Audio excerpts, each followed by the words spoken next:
It's a live on YouTube as well. Oh, I see. Okay.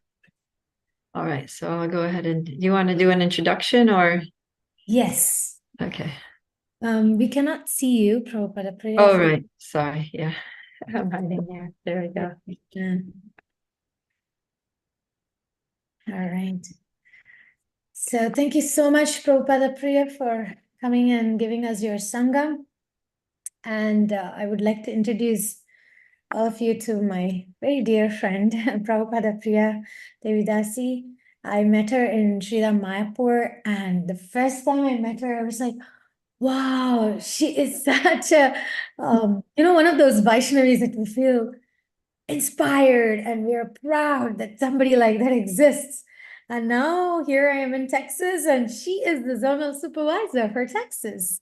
And her journey of Krishna consciousness is full of knowledge, full of qualifications. She's a mother of 2 children. She raised beautiful 2 girls. And she lived in Srila Mayapur for how many years, Prabhupada Priya?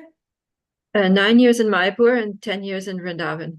Wow. So yeah, most of her life she's been in the Dham. She's also Bhakti Shastri, Bhakti Vaibhav. She teaches, and she's also Bhakti Vedanta.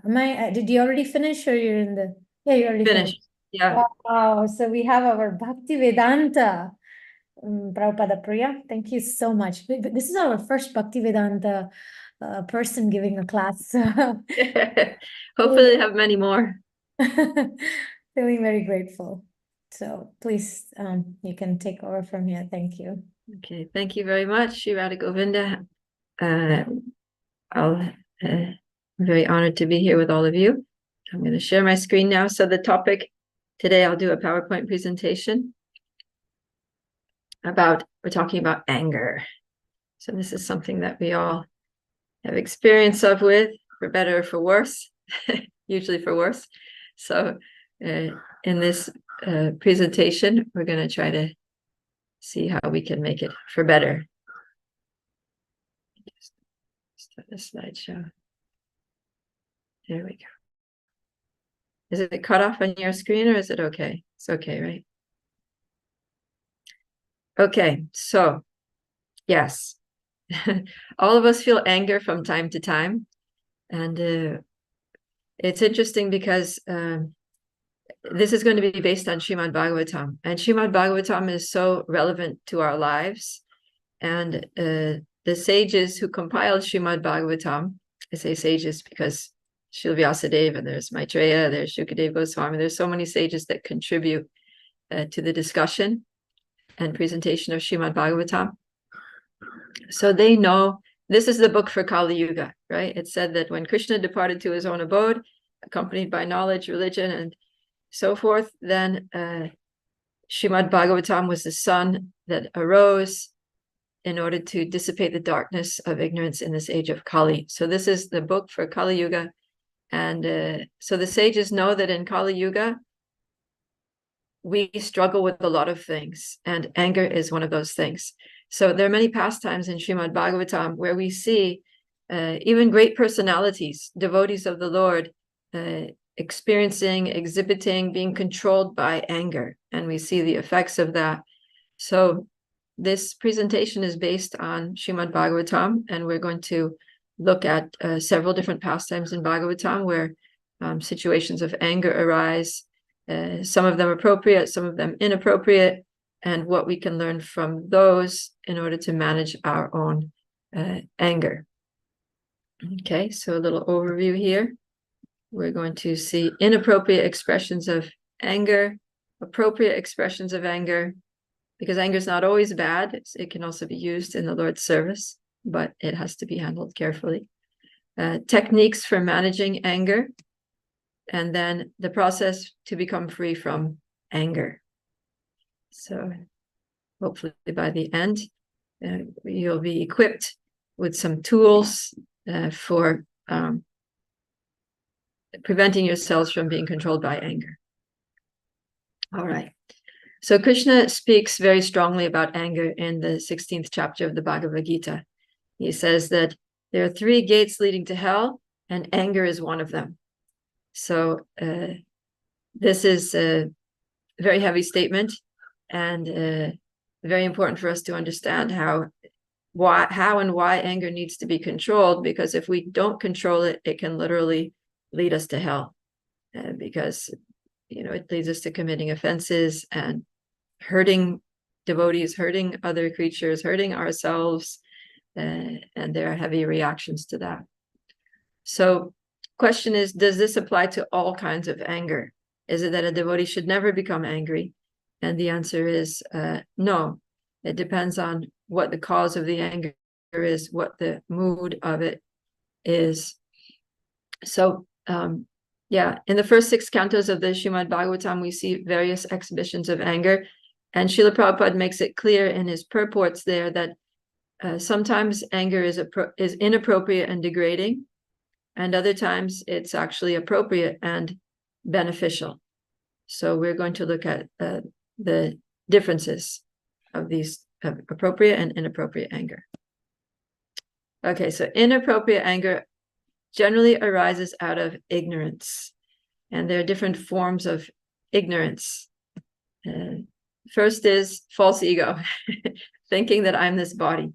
Because if I'm thinking that I'm my body, then if somebody says some comment, about people from this country, or people of this race, or people of this gender, or if they outright insult me based on my body, that I'm fat, or that I'm ugly, or that I have a big nose, that I have whatever, then we're going to get angry.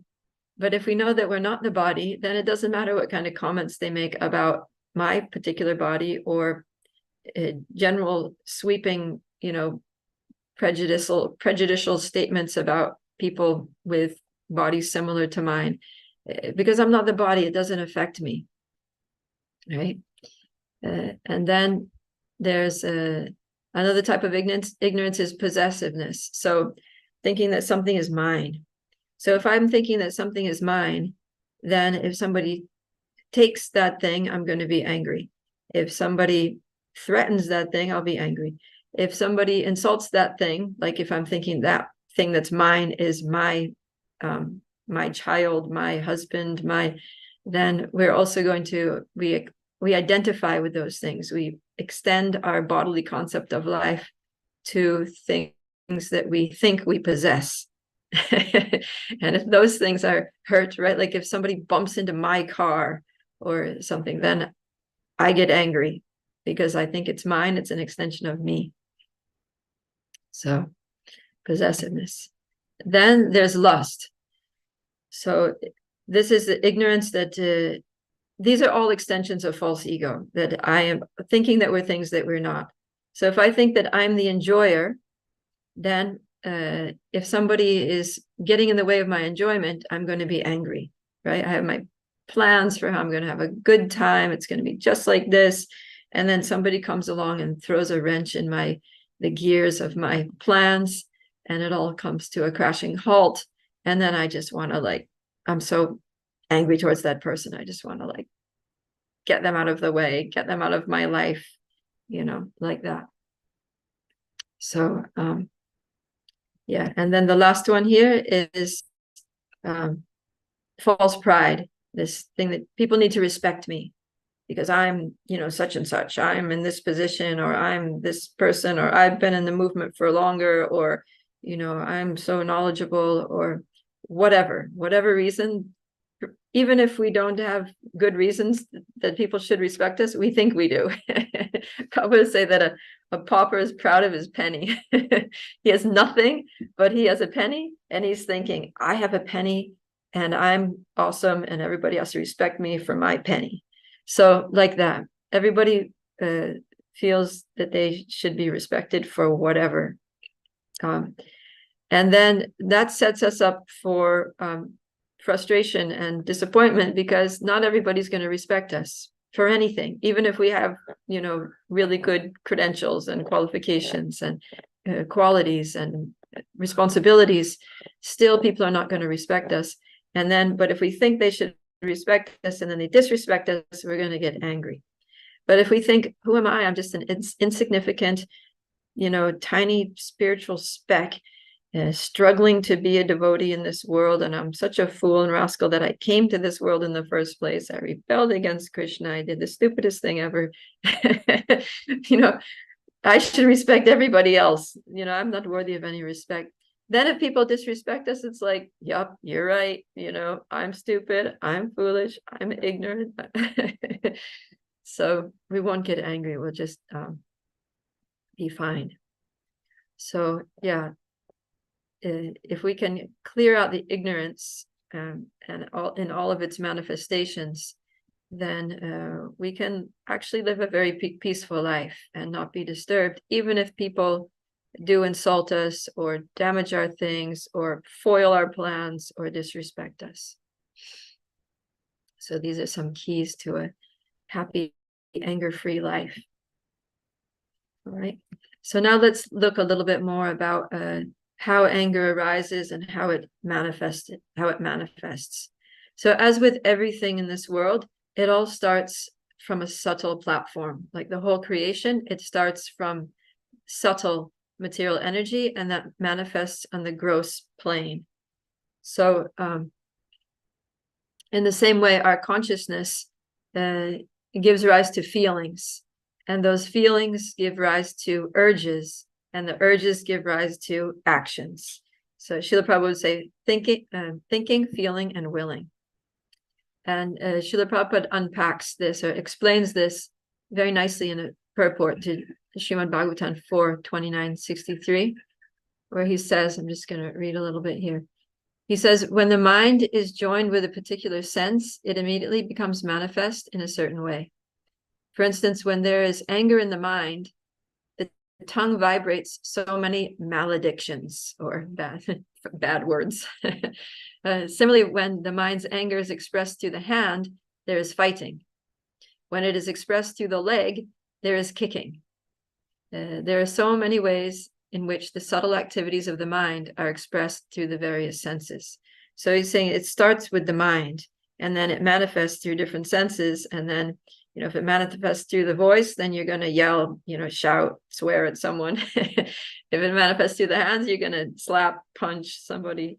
So whatever sense it manifests through, then that's how you're angry. Well, that's what's going to happen. And then in that same purport, Srila Prabhupada goes on to say that the mind of a Krishna conscious person also acts in a similar way, but because the mind is infused with Krishna consciousness, then he says, so when that manifests through the voice, then the tongue chants Hare Krishna.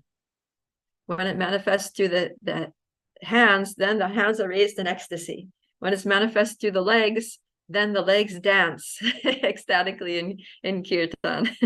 So yeah, so these are examples. So we can choose, do we want our senses to manifest anger, or do we want them to manifest Krishna consciousness? And hopefully by the end of this presentation, we'll learn how to make sure that our senses don't manifest anger, but actually manifest Krishna consciousness.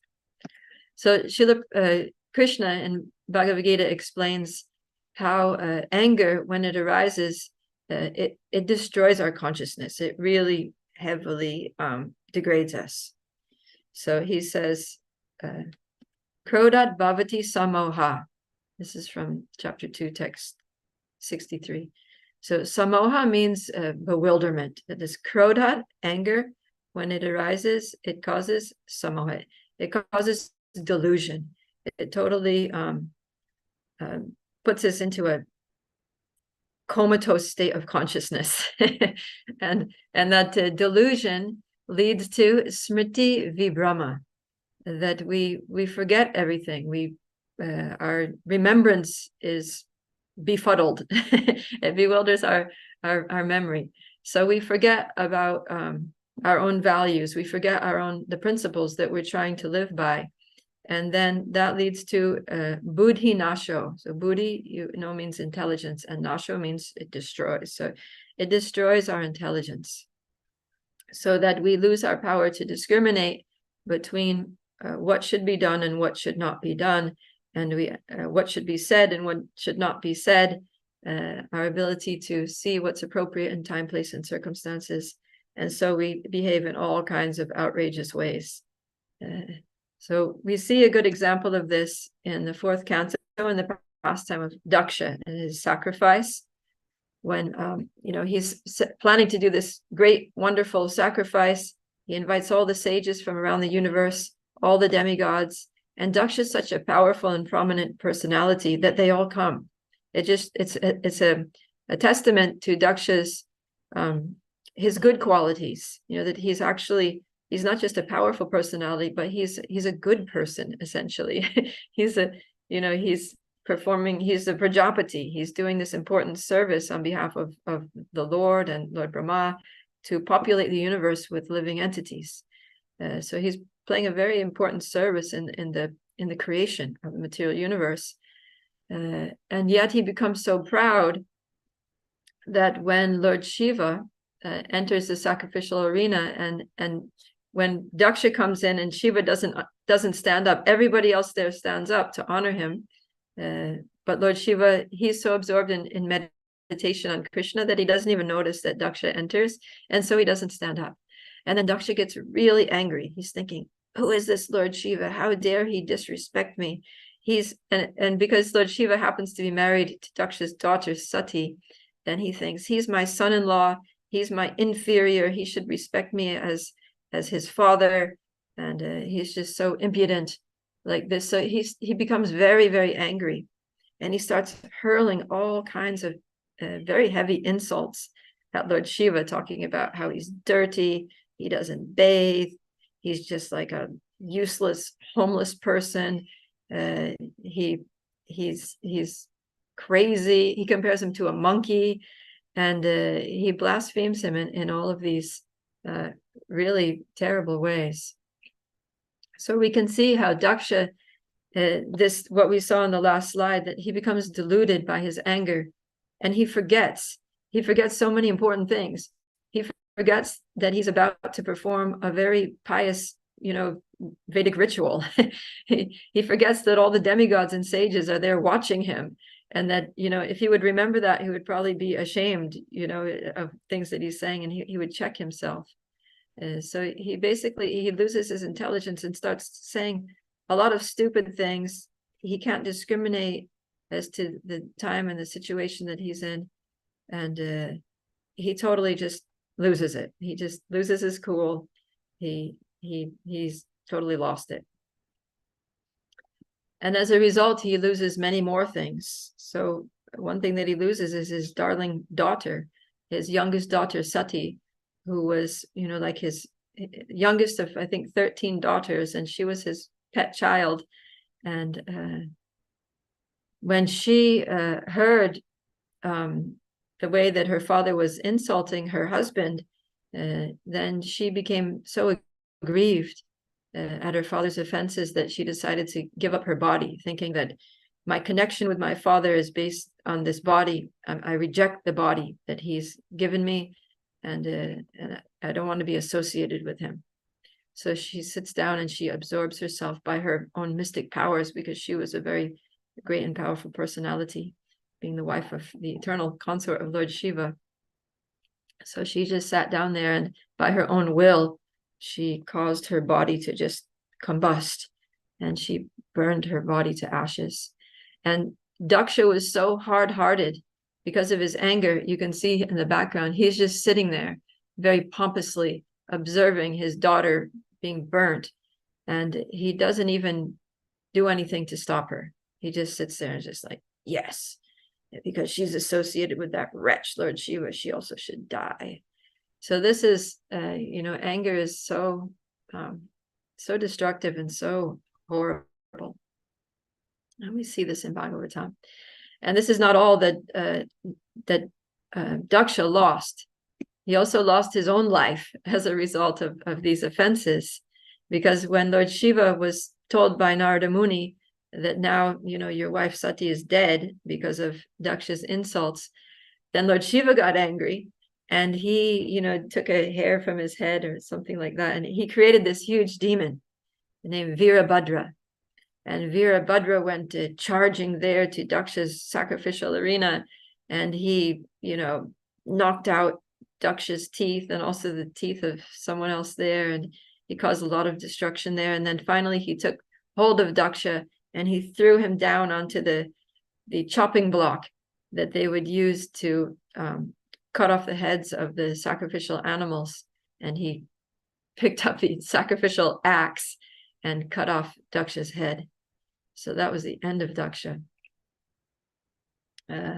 Or the pause. Let's say it was the pause of Daksha's life. And then what happened after that? See, because we see that Lord Shiva also got angry, but Lord Shiva's anger wasn't like the anger of Daksha, because it was appropriate and it was controlled. Appropriate because Lord Shiva, being, one of the managers of the universe, he has a duty to also enforce law and order and see that, right thing, that Dharma is upheld. So he was punishing Daksha just like a father would punish a child who is just having a tantrum and out of control and being destructive. So later, when the demigods went to, like, headed by Lord Brahma, they went to Lord Shiva to apologize and ask for Lord Shiva's forgiveness and his mercy and his help. Then Lord Shiva was so cool, and he said to Lord Brahma, he said, "My dear father Brahma, I don't mind the offenses created by the demigods, because these demigods are childish and less intelligent. I do not take a serious view of their offenses. I've punished them only to right them." And then Lord Shiva went there to the sacrificial arena, and he, by his powers, he brought Daksha back to life. So it just goes to show that, and you can see here in this picture, Lord Shiva is just totally like calm, cool, and collected. And there's no residual anger remaining. There was no grudge at all. He just went there. He said, "Okay, let's fix things up now. Now that the punishment has been wielded, now we'll fix it all and bring it back, and we'll continue this sacrifice and let everything be a success." So that was shows Lord Shiva's control of his anger. And then finally, what happened is that although Daksha was such a great personality and such an important servant of the Lord in his role as a Prajapati, but because of his offense to Lord Shiva, he had to take birth again in the material world. So we see much later in the fourth canto how the Prachetas, when they came out of their meditation, Lord Brahma arranged their marriage to the daughter of the trees. Her name was Marisha, and then she had a son, and that was the reincarnation of Daksha. So because of that, Daksha had to stay in the material world. So from this, we can see that some of the consequences of inappropriate anger are that it checks our spiritual advancement. It puts us in a disgraceful position, because, Daksha, because his head was, after cutting off his head, Virabhadra took it and threw it in the sacrificial fire. So his head was burnt to ashes. He had to get a head of a goat. So can you imagine? Daksha was this great personality, so revered. He was very beautiful, and now he's got a goat's head, and he has to live the rest of his life with that goat head, just to remind him of his offense. And so, when we make offenses too, we don't literally get a goat's head, but we get we become known as somebody who offended a great personality, and it scars our reputation amongst the devotees. It's a disgrace. It damages or destroys relationships. Because when we offend people, then obviously the relationship, even if we apologize, it's often never going to be quite the same again. The person's never going to quite trust us the same way. The friendship is not going to have the same intimacy as it did before, because there's that scar there. What to speak of, other people might keep a distance from us because they see us as volatile and, out of control. So, and also it forces us to take birth again in the material world. we need to really get these things under control, because to go back to Godhead, we need to be pure. We need to be using everything in Krishna's service, including our anger, and not acting out of false ego, because false ego is the whole reason why we're here. Okay, so let's have a little brainstorm. This is where I want you to contribute, whoever's out there and able to contribute. What are some situations where anger may be appropriate? We've looked at inappropriate situations and the causes for that being ignorance. But what are some situations where anger may be needed and called for and useful in the service of the Lord?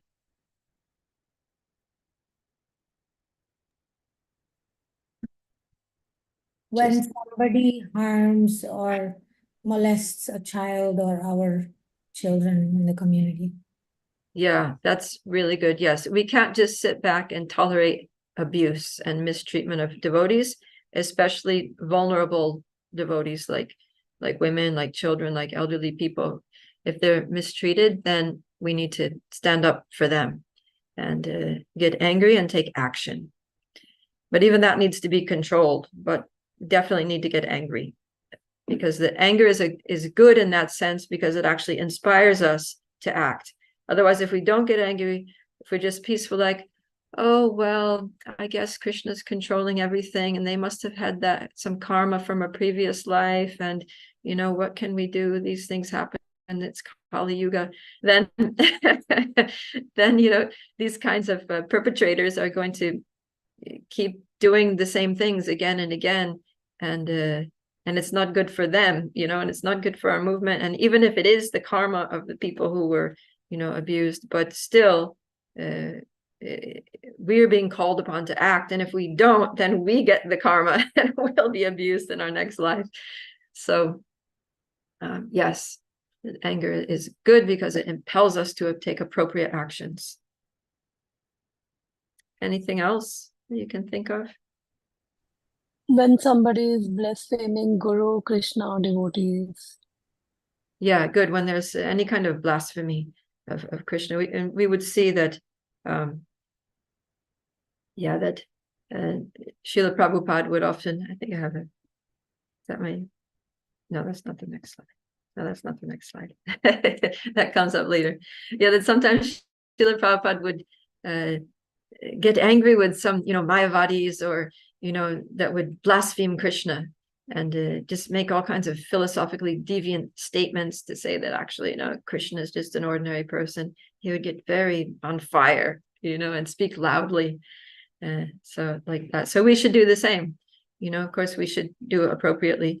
But yeah, it's okay to get a little angry when someone's blaspheming Krishna, and especially, our gurus. If they're being offensive towards our gurus, then we need to stand up and defend our gurus and make the person stop, because it's the worst thing that they can possibly do, is for their spiritual life, is guru aparad.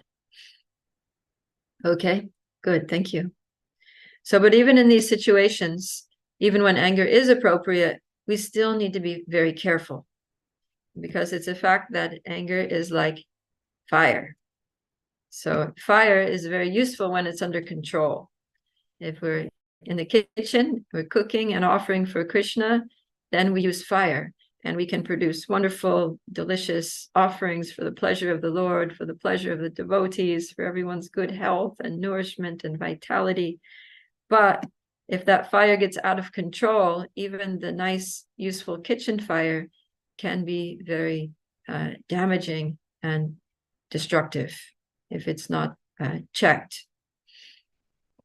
So, and we see an example of this also in Shastra, okay, that's coming later. So it's kind of annoying with PowerPoints, because you get a flow of thought, and the PowerPoint doesn't always necessarily flow in the same way. So yeah, so this is that even when anger is appropriate and justified, we need to be careful that it's directed towards those who deserve it and not others, because sometimes, let's say somebody's blasphemous, and we hear that and we become angry, and we put the blasphemous person in their place. But if that anger stays with us, then we might turn around and interact with another person who didn't do anything wrong, and we may also be angry with them, like speak abruptly or harshly with them.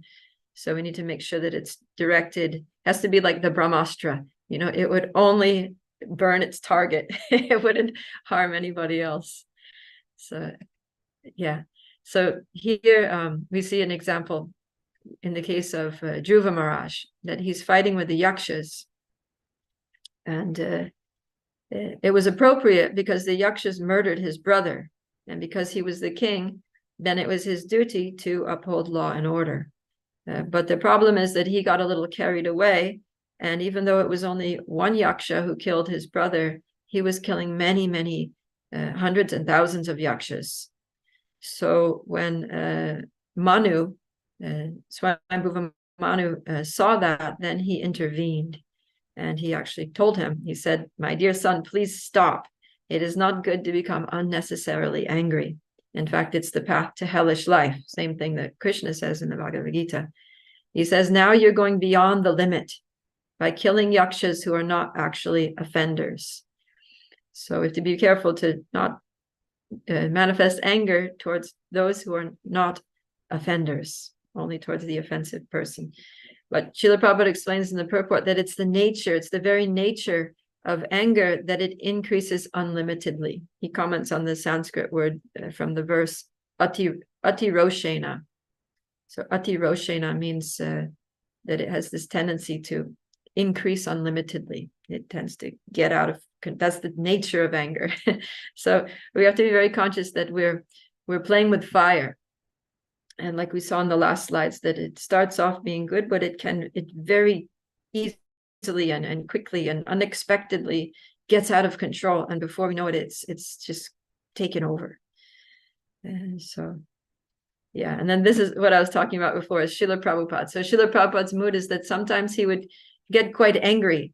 You see here in this picture, his eyes are wide, and he says an expression. You can see he's feeling some anger. He's chastising a disciple for doing something foolish, and for overlooking something that he should have been careful about, and wasting Krishna's money, or just some kind of blunder.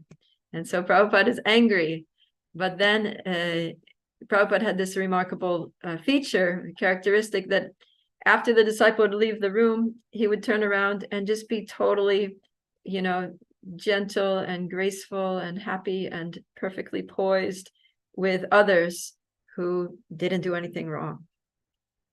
So this is a good example of how to use everything, including anger, in Krishna's service.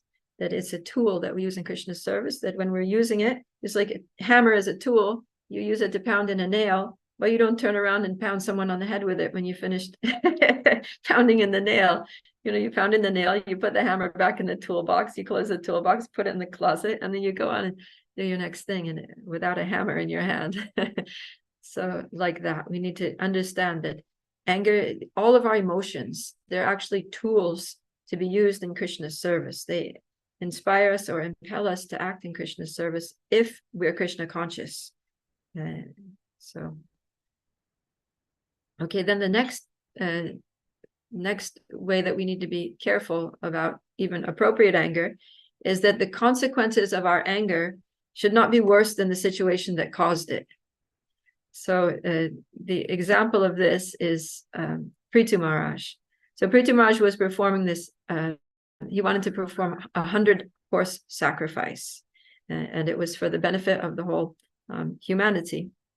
But then Lord Indra, he was famous throughout the universe for performing a 100-horse sacrifice, and he didn't want to be outdone. He didn't even want to be matched.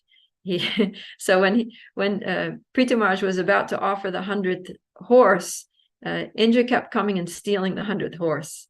And then Priya Maraj's son would go and chase down Indra and threaten him and get back the horse, bring it back.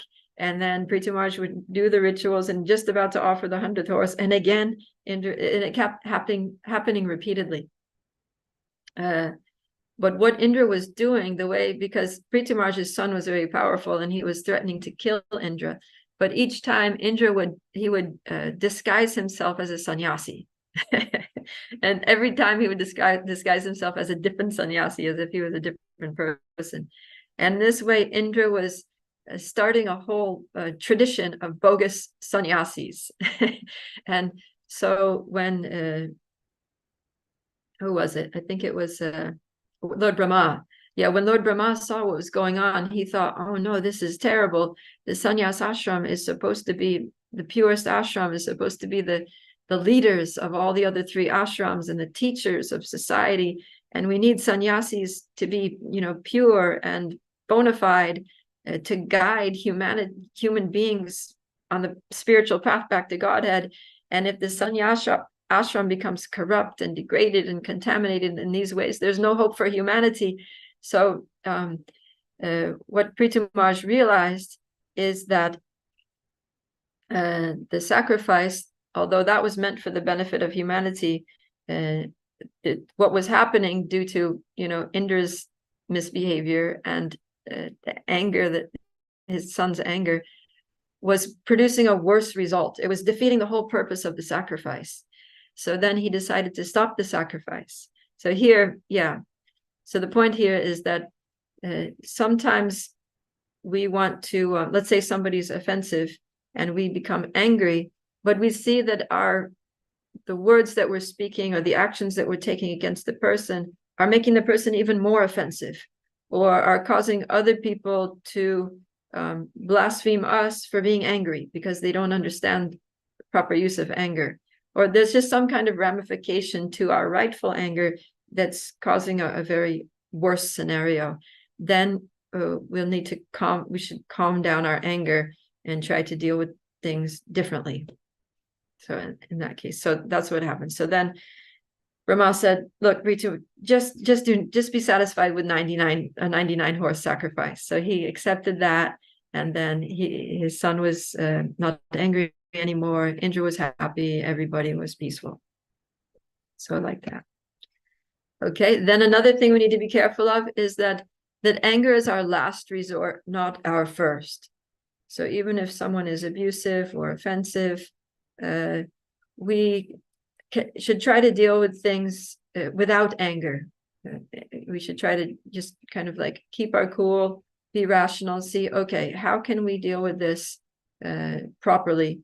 And if that doesn't work, then we can get, if the perpetration or the abuse or the offense keeps going on, then we'll need to get angry.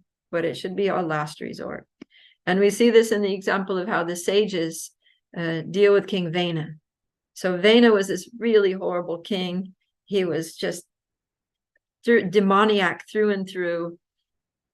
And he was corrupt and horrible.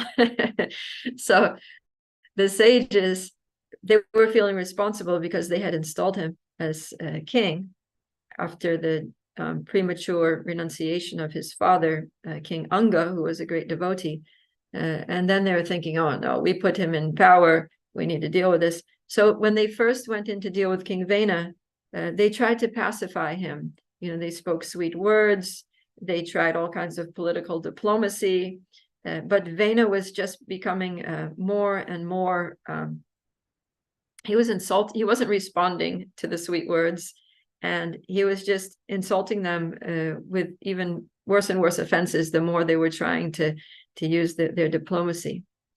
So when it came down to that there was nothing else would work, then they became angry.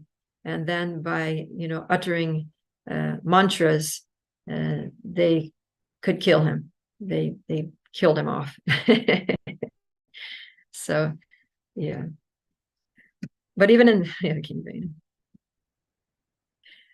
that case, we need to make sure that our anger doesn't become excessive. So an example of this we have here with the Prachetas. So the Prachetas, when they come out of their meditation, they see that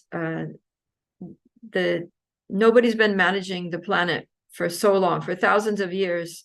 Everything has just kind of been uncared for. And so all these humongous trees grew up, and there was no place for people were, they couldn't live properly because they couldn't grow food because there was no land for agriculture. So they thought, oh, these trees, we got to get rid of them. And they manifested this anger through for the trees, and it came out in the form of flames through their eyes, and they were burning up the trees. Let me see. Yeah, but in this case, I'm trying to remember that I think it was Lord Vishnu that appeared to them. Again, he had already appeared to them. And he said, look, you've already burnt enough trees. Now get it under control. The trees also have a right to live. We need trees in the world. And there's enough land cleared. So he stopped them. So this was the case with Juva Maraj when Swayambhuva Manu checked him from killing too many yakshas. And the same thing happened here, that the Lord checked the Prachetas from burning down too many trees. So it's interesting that both Juva and the Prachetas, they were both already liberated. They were all liberated souls. They had all done like amazing amounts of devotional service. They had all spent long periods of time meditating. They had all gotten personal darshan of the Lord, who personally instructed them and purified them. So they were on a level of devotional service that we can't even imagine.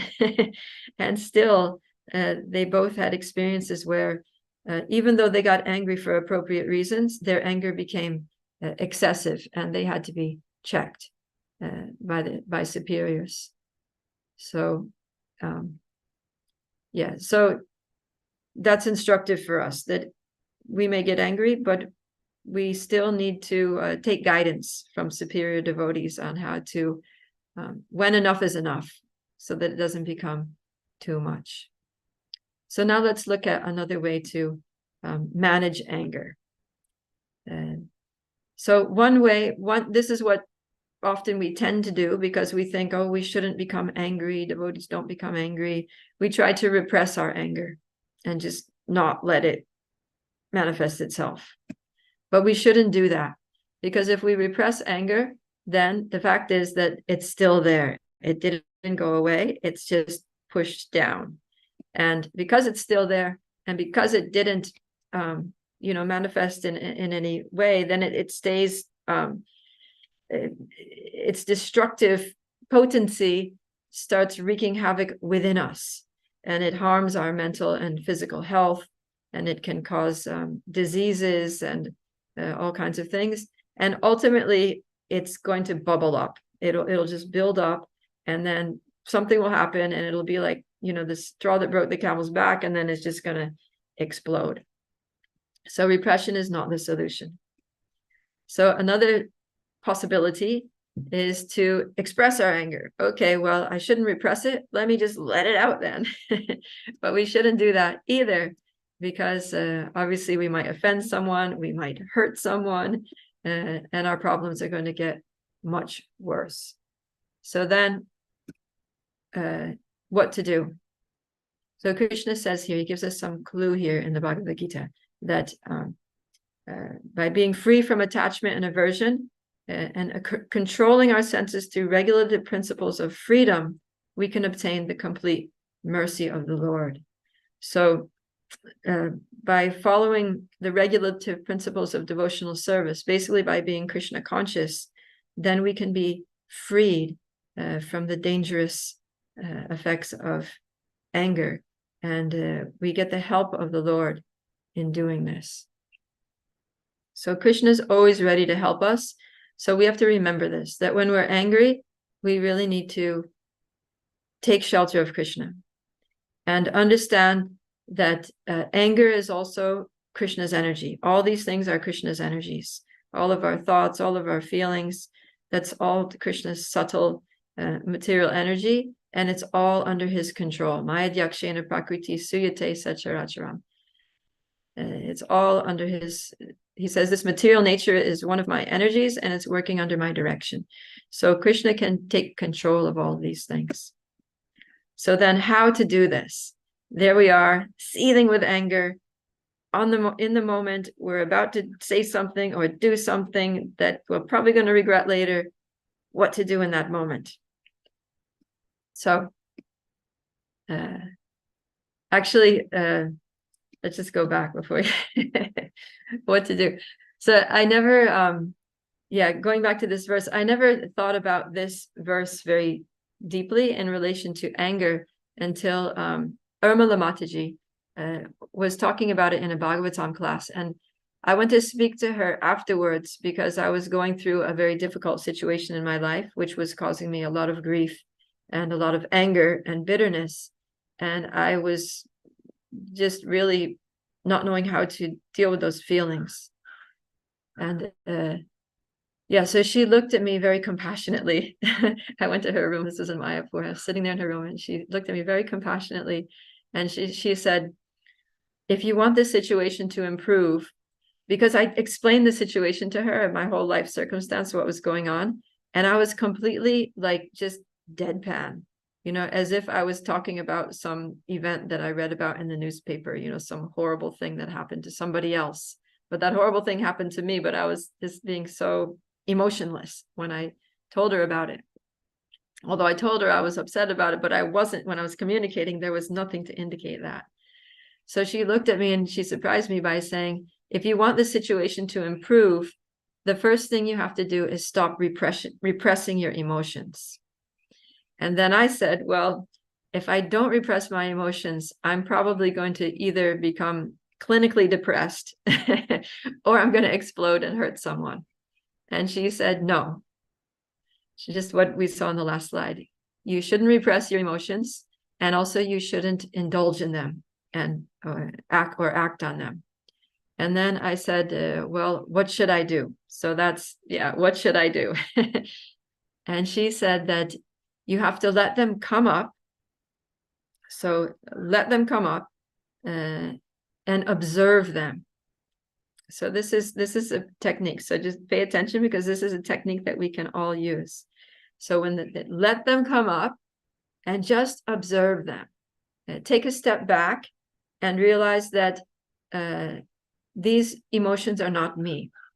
Well, before that, just in the observation process, name them, that, okay, there's this feeling of anger. There's a feeling of resentment. There's a feeling of, put a name on the feeling so that we know exactly what we're dealing with.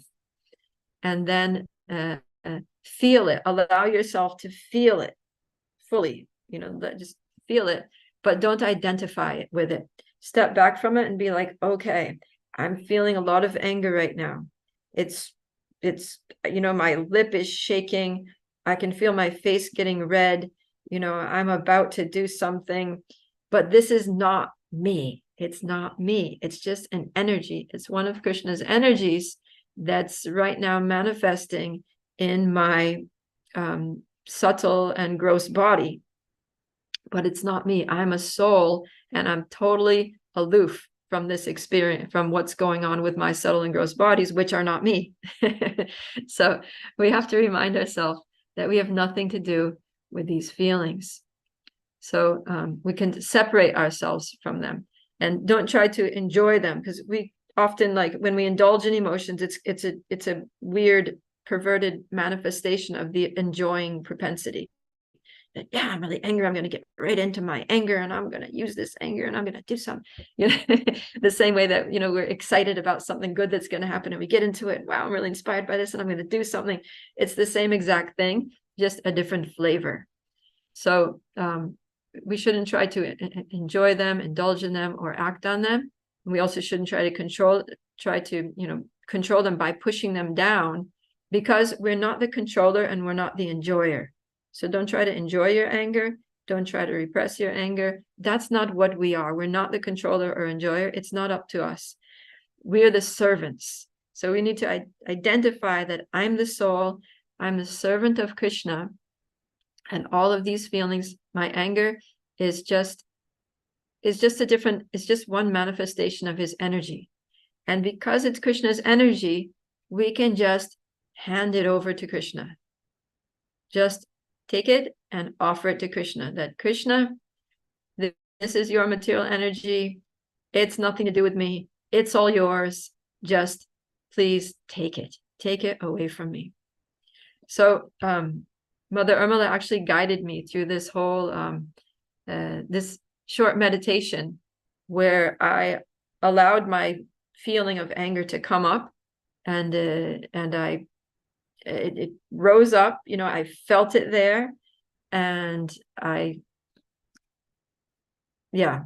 surrendered it to Krishna. So that's what we have to do. So in my meditation, she said, meditate on whatever form of Krishna that you want. So I was in Mayapur, and I was thinking, Lord Chaitanya is the most more merciful.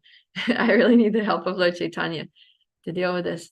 So I visualized the form of Lord Chaitanya in my mind, and I, was very aware of the anger being this energy. I was feeling the effects of the energy in my body, in my mind, and I just took it as if it was like a ball, like in the last slide, just this ball of energy, and I visualized it like that, and I just offered it, I just like tossed it to Lord Chaitanya, and I prayed for him to take it all away, and see, like, Lord Chaitanya. And in my meditation, it was like Lord Chaitanya with his raised arms. He raised his arms and he caught it. He caught, like, I passed this ball to him, and he just caught it in his hands, and he threw it. He just flung it with his two hands. He threw it far away. And after that, it was amazing how, it was just gone. I felt very peaceful and satisfied and calm. So this is a very wonderful spiritual way of dealing with anger when it arises, by taking shelter of the Lord. So this is something very practical that I learned by the grace of Mother Urmila, that I'm passing on to you. And so anger is a symptom, but the underlying cause, as we looked at, is ignorance that leads to false ego, pride, lust, possessiveness. So how to get free from these things? Because the anger is the manifestation, but the cause is the root. The root is our ignorance. It's our false ego. It's our false pride. It's our lust. So how to get rid of these things? If we can get rid of these things, then we can then these inappropriate forms of anger won't come up. It just won't happen to us. So yeah, just like someone who has a disease, one way is to manage the symptoms, but another thing, the best thing, is to cure the disease at the root. And to cure material disease, we need to cure the material disease so we can be active in spiritual life. And this requires, like any disease, appropriate medicine, diet, and exercise. So Srila Prabhupada very kindly gave the medicine in the form of chanting the holy name that purifies the heart of the deepest rooted ignorance, by hearing Srimad Bhagavatam, which Nashtaprayeshu Abhadreshu Nityam Bhagavati Sevaya, that it almost completely destroys all these abhadra, all these inauspicious things in the heart, like ignorance and false ego that give rise to anger. And he gave us the diet, which is Krishna Prasadam. And he gave us the exercise, which is devotional service, all the activities by which we engage all of our senses in the services of the Lord. And by doing these activities, then we can become freed from qualities like lust and anger. They just disappear. Just like when the sun comes out in the morning, it dissipates the fog. There's this beautiful verse, Kechit Kevalaya Bhaktya Vasudeva Parayana Agam Dundvanti Kartsnyena Niharam Eva Bhaskaraha. That just as the sun can immediately dissipate fog by its rays, devotional service to Krishna clears away unwanted qualities like lust, anger, greed, pride, and ignorance, with no possibility that they will revive. And the result is that we go from anger to bliss. So thank you very much. This was my presentation about anger, based on pastimes from the Srimad Bhagavatam and instructions that I've personally received from great souls like Mother Urmila. And I will now open this up for any questions or comments. Hare Krishna.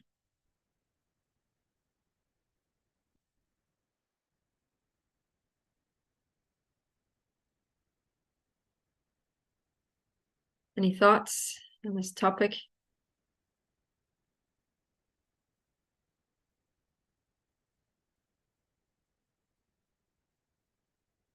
Or did everyone get angry? You're all in deep meditation on Lord Chaitanya. Please take my anger. Please take my loss. Please.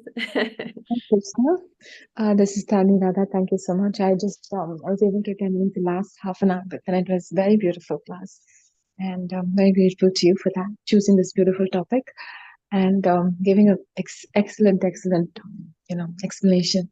I was just thinking, like how you said, anger cannot be repressed. It should not be repressed. Neither should it be like completely, exposed, or like we should not vent it out completely. But this is anger, a bona fide emotion, as in, in the Gita also Krishna says, lust, anger, greed, these are the highway to hell. So one needs to, my question is, should we completely transcend anger, or is it a bona fide emotion that even liberated souls, like how you explained Dhruva and Prachetas being liberated, also they experienced anger. They they expressed it, and then they overcame it, right? So is it like that? So even it's a bona fide emotion. We feel it, but then we don't come completely under its control. Or is it like how Krishna says, last anger, greed, give it up, because it's completely going to lead you to hell. Just completely give it up. So that's my question. Thank you. Yeah, so there's two things. We see that even great personalities like Srila Prabhupada, right, who was completely transcendental, he would sometimes get angry, but he would, like I said, he would use it as a tool in Krishna's service, and he wouldn't allow it to, get out of control or be mistargeted like that. So it's not something that it is, in that sense, it's a bona fide emotion. Any emotion is a bona fide emotion. It's an experience that we're having. It's just a question of, we need to look at the cause. So when our anger arises, when we're stepping back from it, we can also do a little analysis, like, wait a minute, what's the cause of this anger? Is it arising out of ignorance? Is it arising out of, false ego or false pride or lust, or, because I couldn't get what I wanted, or because somebody insulted me and out of my pride I'm offended, or possessiveness?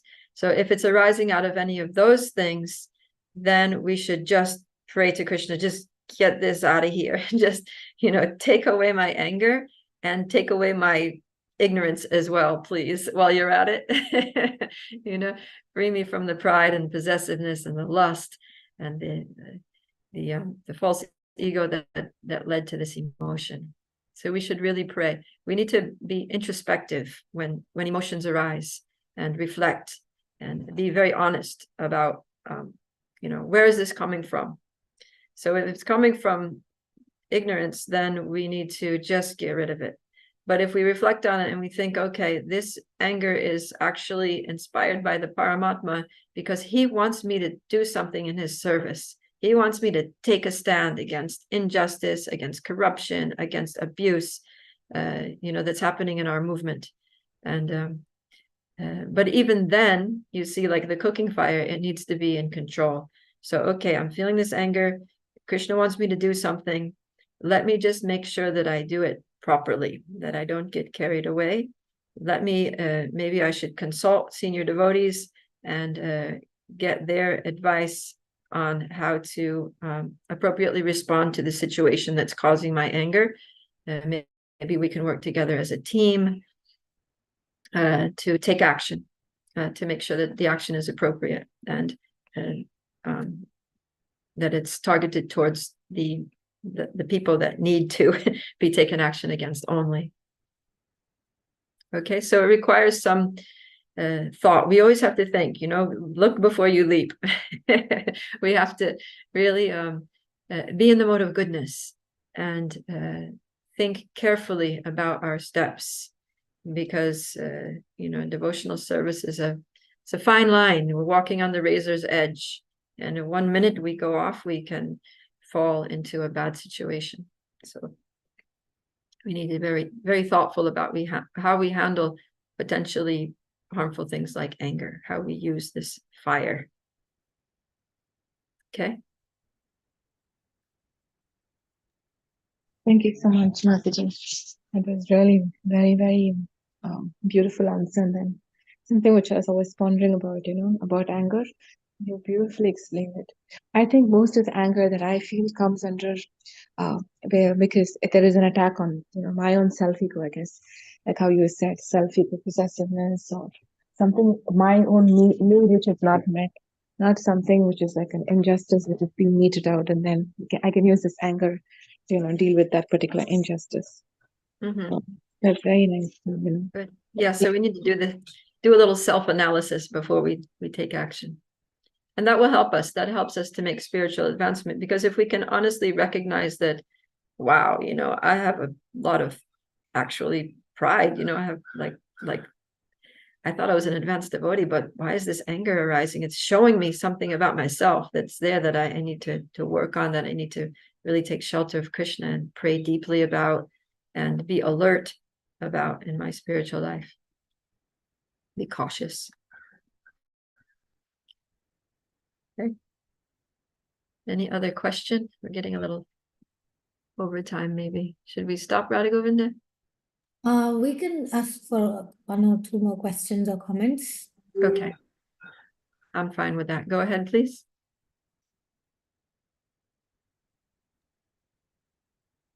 Hare Krishna Mataji. Hari Bol, how are you? Thank you so much for the class. I have a comment, like I have to share that when the class was going on, I was remembering that anger, it's in the mode of passion, and how we gradually elevate ourselves to the mode of goodness. And it reminded me that unless and until we know the symptom of a disease, we cannot go to the doctor. So the point that we accept that we have this is very important, because many a times we don't accept. That is a big problem. So when we accept that, then we actually I remember that was Karpanya dosho pahata, that verse, that then we take the shelter of the spiritual master, who is the representative of Krishna, and then it gets solved. So the most important thing is accepting it, at least, which is the first step, like accepting the symptom of a disease, and then only we can go to the doctor. And I really loved that visualization, the whole visualization that you shared with us, and I'm going to apply this from now on. And hopefully it will help me, because I am actually going to do that, because it's something very useful and very beneficial. So I'm very grateful to you for sharing that. Hare Krishna. Hare Bol. Thank you. Yeah, and you mentioned how the anger is in the mode of passion. So yeah, we're in this material world. The 3 modes of nature are very prominent in this world, and they do influence us because we're not yet on the transcendental platform. So when we recognize that the mode of passion is influencing us, then we don't have to go with it. We are souls. We're actually, we're superior energy. The modes of nature are inferior energy, and we're actually superior energy. So we have the ability to choose whether we're going to be influenced by the mode of passion or not. Like, it'll start coming at us, and we can be like, no, I'm not going to let this mode of passion carry me away. I'm going to take a stand. And so mode of passion is in the middle, right? It's the middle mode. So from the mode of passion, we can, if we allow it to influence us, then its tendency is to degrade. In the material world, everything has tendency to degrade. So it'll have the tendency to pull us into ignorance. So anger comes up, and then violence, or harshness and destructive tendencies are in the mode of ignorance. So it very quickly leads us into this destructive mode, where we just want to throw something or smash something or kick something,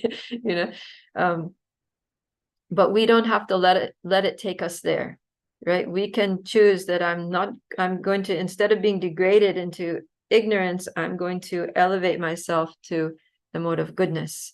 And we do that by holding on to Krishna's lotus feet, by taking shelter of Krishna, by chanting the holy name.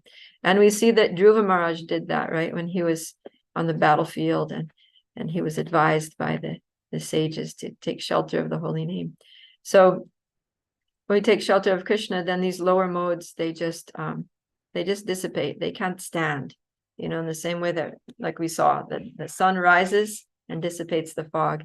So when the son of Krishna, Krishna Surya Sama Maya Haya Andakara, Yahan Krishna Tahanahi Mayara Adhikar. Yeah, that Krishna is like the sun and Maya is like darkness, and wherever the sun is, there can be no darkness. So to prevent ourselves to being degraded into the mode of ignorance, which is the mode of darkness, then we need to bring the sun of Krishna into the sky of our lives and let it shine very brightly, and so that no trace of ignorance can be found. And the mode of goodness is illuminating. So that illumination is there in the mode of goodness. And then we can see, because when we're in the mode of darkness, when we're in tamagun, we can't see. We become blinded and we just do crazy things like Daksha, right? He couldn't see that there a bunch of sages were watching. He couldn't see that, he just forgot, he got bewildered. But in the mode of goodness, you can see, there's clarity. You can see the whole situation like, okay, well, I'm feeling anger, but I shouldn't do this, I shouldn't do that, but I should do this. And you can see what should be done and what should not be done, and then you can act accordingly and appropriately. So Krishna helps us to bring that illumination into our lives, and at least be on the mode of goodness, if not the transcendental platform, where we can very clearly and easily use everything in Krishna's service. Okay, so just remember that I have a choice. I am the superior energy, and I don't have to be controlled by this inferior energy, that I'm a powerful spirit soul and I can make conscious choices in my life about how I'm going to act. Okay, and with the help of Krishna, I can overcome anything. That's our humility, actually. Humility doesn't mean that I'm useless, I'm weak, I'm good for nothing. Humility means that, yeah, by myself, I have a tendency to be overcome by these things. But with Krishna's help, I can overcome anything.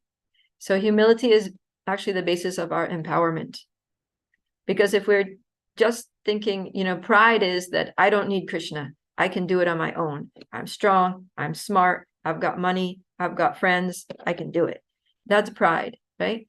But humility is like, no, I'm weak, I have no resources, I have very little intelligence, but I have Krishna, and Krishna has everything unlimitedly, and he's my best friend, he's got my back, he's taking care of me, he's maintaining me, he's protecting me, and he can bestow all kinds of buddhi, all kinds of intelligence upon me when I'm serving him. So I can do anything. So actually, from a situation of pride and ego, we're so limited. We're limited by our very limited personal capabilities. But when we're humble and we take shelter of Krishna, then our ability actually becomes unlimited. Because as instruments in Krishna's service, Krishna can empower us to do anything. That's why Prabhupada said when he signed that letter on the Jaladuti, he said, with all humility at my command. Because he understood that his humility, his dependence on Guru and Krishna was the basis for his empowerment. That through his humility, by his humility, he would be successful in fulfilling the mission of his Guru. Wow, that's well put. I love that. Thank you so much, Prabhupada Priya, for this powerful. I'm mesmerized by the way you presented. And the good news for the rest of us is we're planning to have Prabhupada Priya train us, give us knowledge regularly. And I'll be posting notifications once we confirm the dates. So yeah, stay tuned. And Prabhupada Priya, would you like to say something to end this meeting? Well, it's a pleasure to be with you, and I'm happy to see that how Shri Radha Govinda has brought all of you together for this Vaishnavi Sangha. It's really important to get together, especially with Vaishnavis, where we can express ourselves openly and honestly, and support each other in our spiritual lives. It's very crucial. So I'm happy to see that this Sangha exists, and I'm happy to be able to do whatever I can to serve you. Thank you so much. Looking forward. Hare Krishna. Hare Krishna. Everybody. Srila Prabhupada Thank ki you. jai.